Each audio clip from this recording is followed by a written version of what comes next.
Hello, ഞാനിന്ന് ഉണ്ടാക്കാൻ പോകുന്നത് എള്ളുണ്ടയാണ്. എള്ളിനെക്കുറിച്ചുള്ള ഗുണങ്ങൾ എല്ലാവർക്കും അറിയാലോ.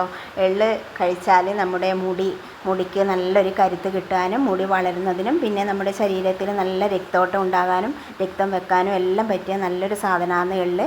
അതുകൊണ്ട് ഞാൻ എള്ള് നന്നായി കഴുകി അരിപ്പയിലിട്ട് അരിച്ച് വെള്ളം നല്ലവണ്ണം ഊറ്റിക്കഴിഞ്ഞിട്ട് ഒരു കടായി അടുപ്പത്ത് വെച്ച് ചൂടാക്കി ആ എള്ള് കടായിലേക്ക് ഇട്ട് നല്ലവണ്ണം വറുത്തെടുത്ത് കഴിഞ്ഞിട്ടാകുമ്പോൾ കുറച്ച് ആ കടായിലേക്ക് തന്നെ കുറച്ച് നെയ്യത്തൊഴിച്ച് ആ നെയ്യിൻ്റെ അകത്ത് കുറച്ച് കറിവേപ്പില അതുപോലെ തന്നെ നമ്മുടെ എള്ള് പോലെ തന്നെ നല്ല ഗുണമുള്ള സാധനമാണ്. നമ്മുടെ മുടി വളരുന്നതിനും മുടിക്ക് കരുത്ത് കിട്ടാനും എല്ലാം നല്ല സാധനമാണ് കറിവേപ്പില.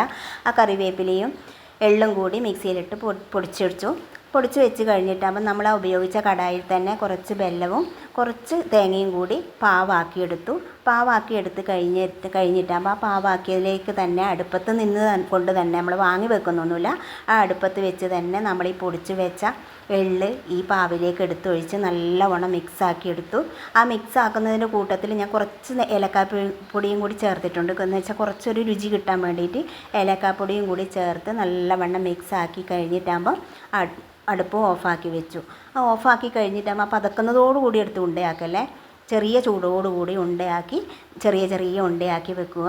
എന്നിട്ടാകുമ്പോൾ നിങ്ങൾ ആ ഉണ്ട ഓരോ ദിവസവും ഓരോ ഉണ്ട വീതം കഴിക്കുക. കഴിച്ചു കഴിഞ്ഞാൽ നമുക്ക് ഏറ്റവും നല്ല ഗുണമുള്ളൊരു സാധനമാണ് ഈ എള്ളുണ്ട.